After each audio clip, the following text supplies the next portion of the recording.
అసలు చంద్రబాబుకి ఏమైంది? నారా భువనేశ్వరి ఎందుకలా అన్నారు? కుప్పం నడిబొడ్డున రీసౌండ్లో వినిపిస్తున్నటువంటి ప్రధానమైన ప్రశ్నలు ఇవి.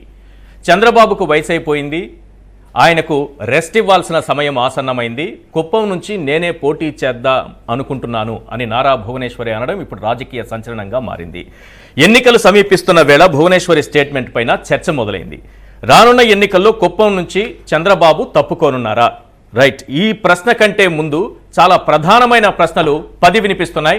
అవేంటో ఒక్కసారి మనం స్క్రీన్ పైన చూద్దాం. క్వశ్చన్ నెంబర్ 1, సొంత నియోజకవర్గం కుప్పంలో ఓటమి భయం చంద్రబాబును వెంటాడుతోందా?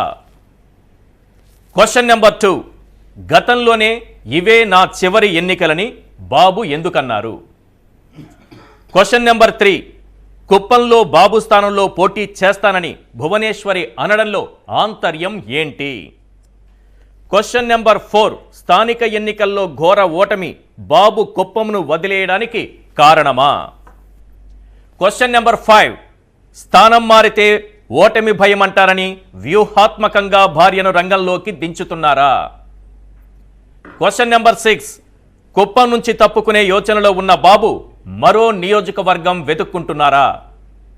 క్వశ్చన్ నెంబర్ 7, 3 దశాబ్దాలుగా కుప్పానికి తాగునీరు ఇవ్వలేని బాబు ఓటమి తప్పదని గ్రహించారా? క్వశ్చన్ నెంబర్ 8, చంద్రబాబు సొంత నియోజకవర్గంలో సీఎం జగన్ అభివృద్ధి సంక్షేమాన్ని పరుగులు పెట్టించారా? క్వశ్చన్ నెంబర్ 9, కుప్పంలో 40,000 దొంగ ఓట్లకు చెక్ పడటంతో బాబుకు ఓటమి భయం కళ్ల ముందు కనిపిస్తోందా?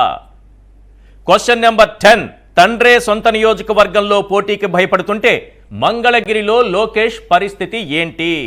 ప్రధానంగా మనకి వినిపిస్తున్నటువంటి 10 ప్రశ్నలు ఇవే. వీటిపైనే మనం చర్చించబోతున్నాం.